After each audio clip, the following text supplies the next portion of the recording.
Yo, what's going on, guys? I want to speak to you guys about getting clients today because I think it's like the number one fear factor point or sticking point for a lot of people when they're trying to start their own freelance business. It's like, how the hell do I get clients? And it's something they really struggle with. Like, I have a friend of mine, close friend, is actually starting his digital marketing agency at the moment, and he is finding it challenging, to get clients. And I was talking to him the other day, and he was like, "Oh man, I've got this client. He was a referral, so someone actually told that business about him, and then that person wanted to talk to him, right?" So he calls the business owner. The business owner cuts him off within 5 minutes. Says, "Hey, I'm really busy. I've got to go. Just send me the pricing through email. Send me the email." And for me, that immediately sort of raised red flags, right? Because you need to have a conversation with someone to know what they want so you can prescribe what they need, right? And so I was looking over his shoulder as he was writing this email, and he was going to offer like 5-6 different options. And I looked at the email, I'm like, man, do not send this because you're not going to get the client. Like, there's no way that he's just going to randomly respond and be like, yes, I'll take option number 1.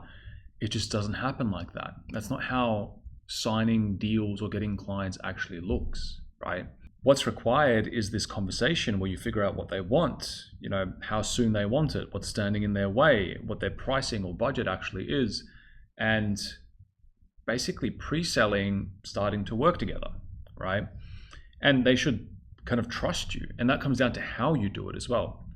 So at this point, after more than half a decade working for myself as a freelance digital marketer, doing deals that range from a couple $1,000s a month all the way to $20,000 plus, and even deals where the business literally gives me a percentage of whatever we make together, I think I've learned a couple of things about doing deals and getting business owners to respond, to want to engage, and to want to invest in growing their business.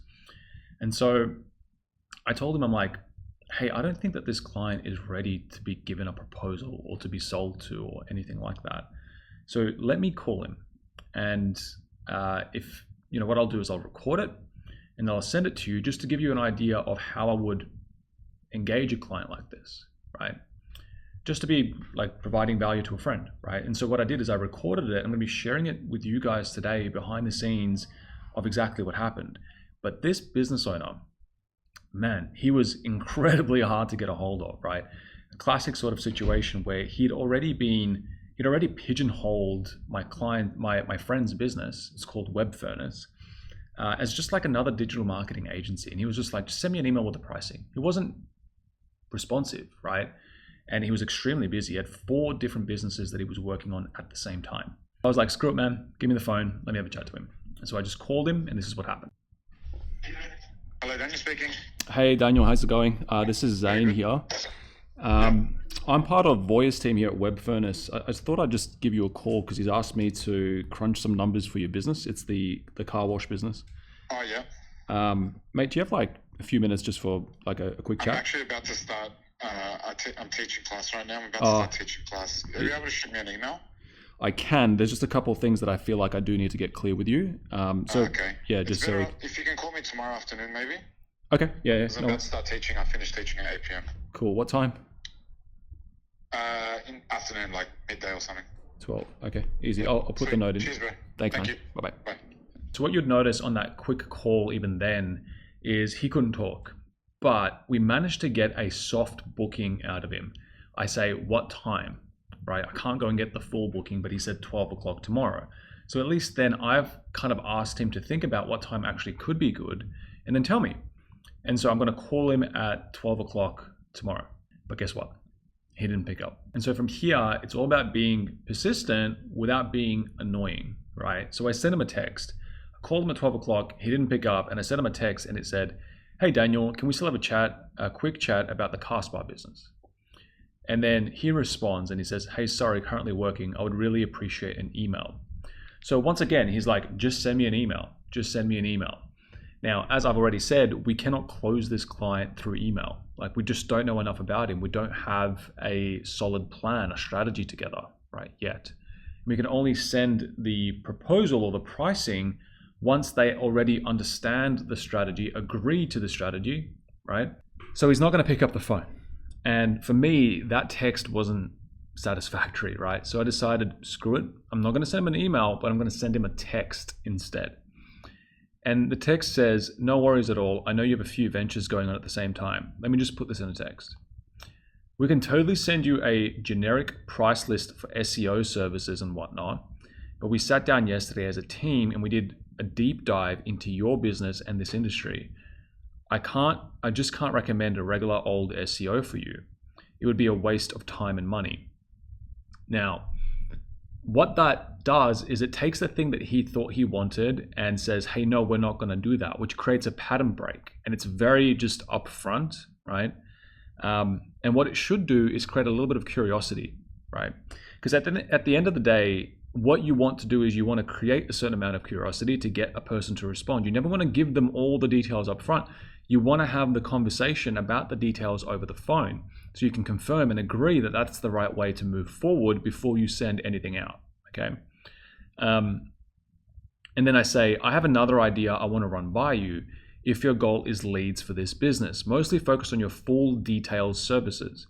So what I did is I had a look at his price list and I found the most expensive thing that he does and I'm basically saying we're going to focus exclusively on that because I'm assuming that's where most of the profit is anyway.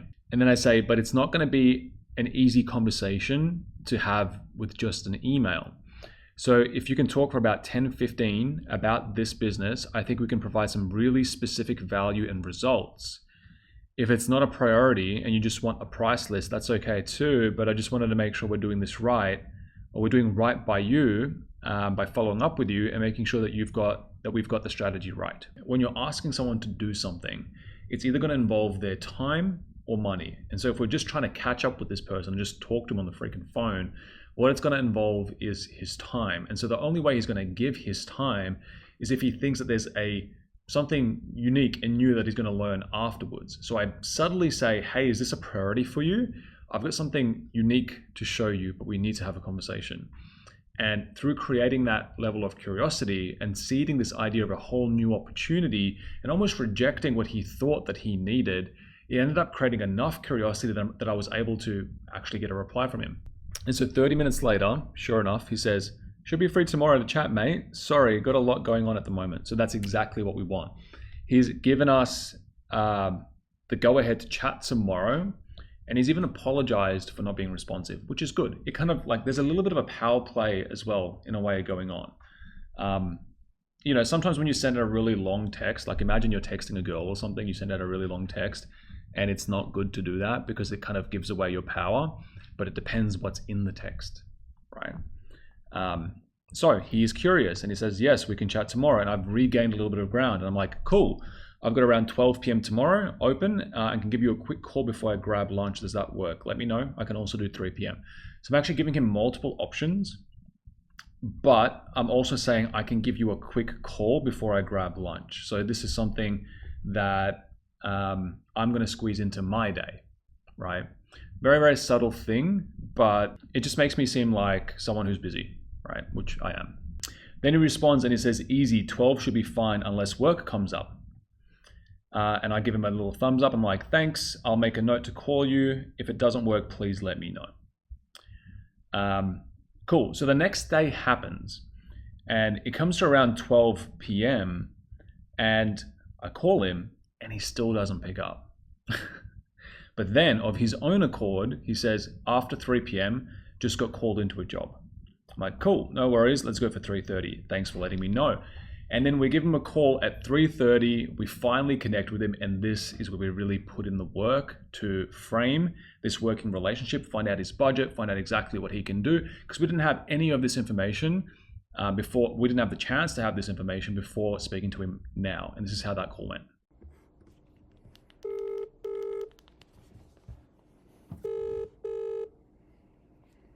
Hello.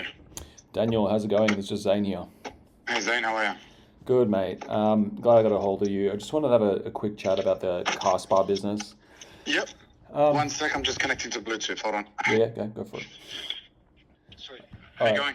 Good. Man, if it cuts out, let me know. Yep. So I caught up with Voya the other day, and Yeah. I know that you and him also caught up, and then we sat down and we had a look at it. We started doing research in this space. Um, Now he told me that you are dead set on SEO for this business. Is that what you were looking for? I just want to understand a little bit more. To be honest, a colleague passed on details to Voya. Yeah. I only spoke to Voya for like 5 minutes or so. Oh, okay.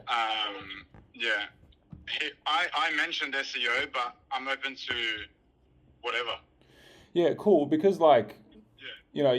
SEO is this sort of thing that's going to take a while, and like there's pieces involved. That's what I heard. I mean, dude, it could take like 6 months to kind of see traction, and it actually needs a website as well. And I checked out your website.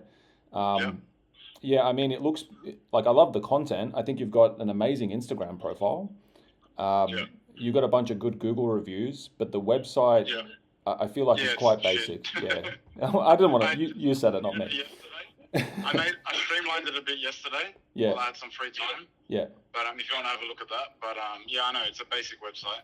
Yeah, it's super basic. So like, if we go down the SEO route, it involves a bunch of work on that end. And like, he also mentioned to me that in the brief conversation that you had, like your goal really here is like you want leads, right?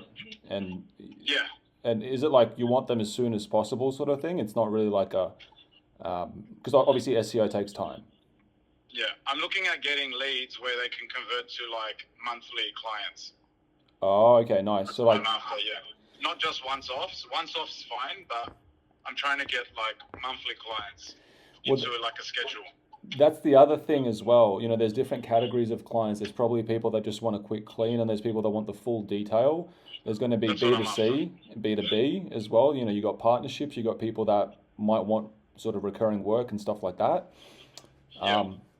Yeah, look, to cut it short, if this was my business and I was like, all right, well, where do I go from here? To be honest, I think the best approach that you can run with would be a Google Maps SEOs, because you don't need too much of a website for that. Okay. When people are searching, like, for example, car detailing, and they're in the local area, the first thing that they get is the Google Maps listing. Correct. Yeah, so we just put that on steroids, basically, and we make that one of the main things that the leads flow through. The other thing is, I think this is an Instagram play. Oh, yeah? Yeah, because like, if we go down the Instagram sort of Facebook, Meta, they kind of own both of those things. We we get to be a little bit choosy about the type of people we go after. Yeah. Because with Google Ads and SEO, it's just people searching for it, right? So it could be anybody. But we can tailor it down to find more of those high value people. But the Facebook ads, like we can literally, or an Instagram ad, we can only go after the luxury, market if we want to, right? We can say, hey, if you're a luxury vehicle owner that hasn't sort of, done a detail, make your car look and feel like new. When was the last time you had that new car smell? You know what I mean? Yeah. And really target that type of person. Yeah. So, man, like, if we were approaching this kind of like free reign, just trying to get you the best type of leads, I think that what we should do is focus on the high end. And we should do some sort of combo between Google Maps and then the Facebook, Instagram. We can chuck in Google Ads in there as well, but like this is not SEO. That's the thing, like we don't want to send you an email saying, hey, this is SEO pricing, when it's like, it's not going to make sense. So I guess on my end, man, I just want to know, like, we don't want to send you anything that isn't going to make sense. So I know that you've got like 2, 3, you're doing the Jiu-Jitsu Academy as well. Yeah, I've got a few. I have 4 small businesses that I'm juggling at the moment. Jeez, okay. And so this one, how important is this one? Do you know what I mean? Like, are you actually, you really trying to grow this one? I'm the sole trader of this one. All the rest are partnerships. Got you. Okay, so this is yours. This one, Yeah, okay. Well, look, like the SEO type of stuff on the low end, I mean, that could be $500,000 a month, but it's not going to get you results very quickly. It's going to take time. Fair enough. On the other approach that I'm thinking, where we actually can get you a lot better leads and a lot faster, your investment might be maybe a couple grand a month, including some ad spend. you know. Yeah. So like that's kind of the range. I mean, is that within what you're thinking for this business? Like, are you comfortable with something like that, or do we need to? Well, Yeah, to be completely transparent, at the moment, the business is not making a couple grand a month sure, okay, because I'm still working in the other business. I don't really have, like, I'm trying to juggle that and my night job because I work full time at night already with the gym. yeah, okay, But, and I'm also doing pre-approval for a mortgage right now. okay. So there's not a few grand a month to put into it at What? the moment. That's the thing. Well, that's the thing as well. Like, I wasn't gonna like we don't want to send you that if it's not, just not possible, you know. Yeah. So, Yeah. I mean, like I guess with anything in business, and especially with marketing, it's the sort of thing where like we don't just want to chuck money at something and never get any money back, you know. Like we're Yeah. looking to Yeah. make ROI straight away, Yeah. you know. And so we want Yeah. to, I'm happy to put money in yeah, if it's gonna get me work. Like I've had it before at my other jobs where we'd have, at the time it was Yellow doing our ads, whatever, yeah, and we'll pay 10 grand a month, but we're making like 50 grand a month off that 10 exactly, grand a month. exactly, Yeah. yeah. But this But is very small scale at the moment. yeah, well, you know, I think that Yeah. it comes down to so many factors. It's like you've got services here that are 129 bucks, and then you've got some that are 450, right? Yeah. So the 129 ones, they're reserved for people who have done a $450 one. Okay, cool, cool. So Because what I'm trying to do is you get the car detailed yeah, and then you maintain it once a month. And then I know that I'm not going to go to a disgusting car that's going to take me 4 hours where it could take me 1 hour. what's You know your what I mean? what's your profit on the 450? A lot. Yeah, okay, cool. So like Yeah. 300 at least? Most of it. More. Yeah, okay. Maybe of the 450, the profit's maybe like 430. All Because right. it's cleaning. It's cleaning. Like cleaning doesn't cost much. Yeah. So man, Yeah. when we crunch the numbers, we think we can get you sales for the 450 for less than Yeah. $100 in ad spend. Yeah. So Okay. um, that's just something to keep in mind. I get that maybe you're not ready to put money, like heaps of money into this business.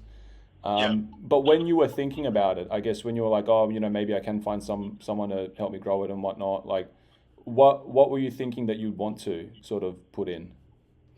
Oh, like I don't know if to start with like 500 a month or something. But then again, I've got my new mortgage for my second property now that I'm Okay. trying to put money into. So we'll see.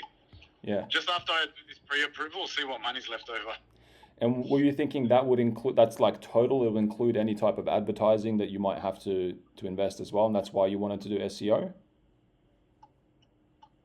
Like Because SEO doesn't cost money, it just takes time, you know. it just takes time. Yeah. Yeah, but ads is like we can spend $100 and make 450 sort of thing.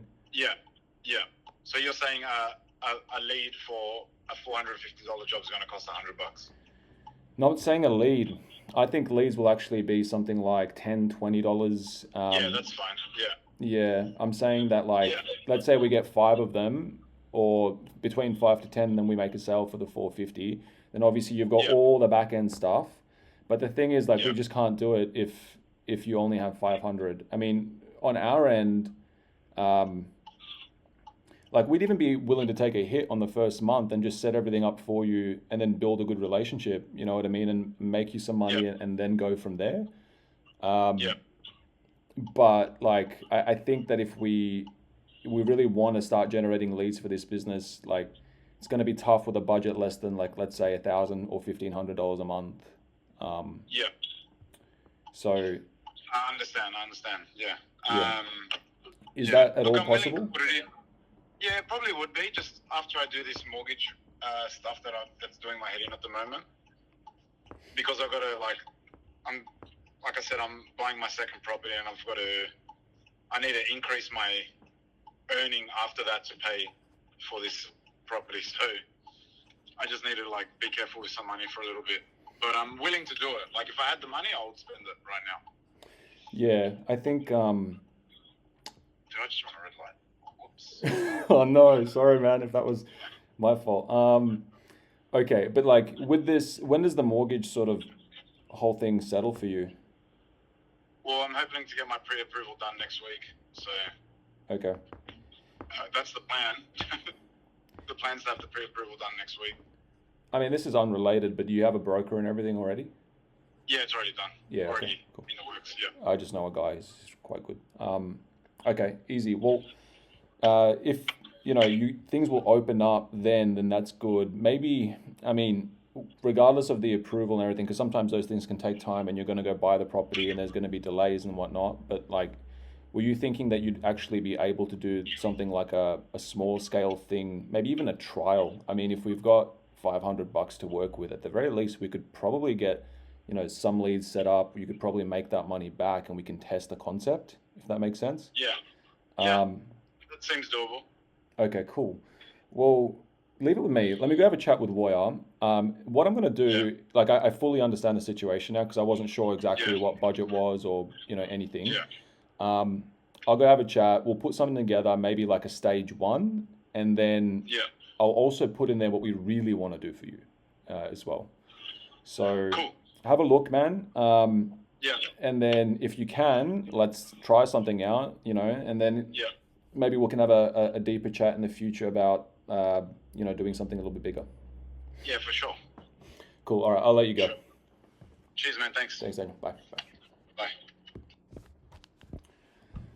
All right. So we did the deal. He doesn't have much money. So I'm going to have to let Voya know. But, hey, you work with people, right? Like they appreciate transparency. We focused on his high ticket thing. We understood what his goals were. He said a lot of good things in there, like, I'm ready to go. I'll do it. He understands the concept of investing money into his business to make money back, which is really important. Sometimes clients just they just see it as an expense. But at the end of the day, good marketing is actually designed to make money, right? So, yeah, not a bad little win on the board. I reckon we'll start him off at a $500 a month. We'll test launch a concept, and then once he sees it working and he gets leads, we'll up him onto something like he seems to be okay with a couple grand a month, if it's working. So we need to build with this client. And so that's it. We took a client that was pretty much non-responsive and was never going to buy into actually pre-selling them on starting for 500 and then eventually figuring out that it's okay to start scaling up to $1,000, $2,000 a month as long as he's earning ROI. So we have a way to get started with the client, and then we have a way to grow with the client. We know what his budget is. We have more of a clearer strategy in mind. We know what he will accept and what he won't. And then from here, it's just about, putting together that actual email for him. And now that he's spoken to us, we can actually have another chat with him. We're actually real people. We're not just randoms that he says, just send me an email. Do you know what I mean? Like, you transition from the point of being someone who's trying to sell something to actually a real person who's come to the table with a unique strategy. So if there's one thing that I want to get across in this video, is that you don't always have to go with what the client wants. In fact, if you're an expert and you're a specialist and you're good at what you do, sometimes it's better just to tell them point blank that that's a dumb idea, or it's just not going to work, or it's not something that you can do, right? And then to suggest a better strategy, because that is what they want. Business owners don't want to be coming up with all the ideas themselves. They're paying somebody because they want that person to come up with the ideas for them, to lead them in a way so they don't have to think about it on their end because they're busy. They're already running and building and doing their businesses, and this guy's got multiple of them. But we found out on the call that this business was the only one that he owned completely. And so that was a huge thing. And, before, what we thought is that he wouldn't be able to afford anything. But on this call, we found out that he's actually willing to invest into his business so long as he's seeing results, like most business owners are, because they care about their business, they want to grow their business, and it's, there is an emotional tie. No one starts a business for nothing. You know what I mean? Hopefully you learned something about dealing with difficult clients or difficult to reach clients. And hopefully you've learned never to send an email without actually knowing the client's requirements, budget, and all of that. You must know that first. But if they say they can't speak to you, it just requires a little bit of persistence. And the thing that got us there was this idea of a new and unique opportunity, right? I basically introduced this unique approach to the client, suggested something new that he wasn't considering before. And because I'm the one that suggested it to him, that means I'm the most logical person to implement it. Otherwise, he's got to go find somebody else, and that's going to be very, very difficult. And I've made the case that this strategy is better than that strategy in a very conversational way where he doesn't feel like he's being pushed in any one which way direction. And so from here, we're going to be able to get started with this client and hopefully build a good relationship and end up growing with that client. And the whole name of the game is get people results so you can earn more, especially if you do deals that are win-win deals where the business grows, you also earn more, which is what we're going to do. And that's it. Catch you in the next one.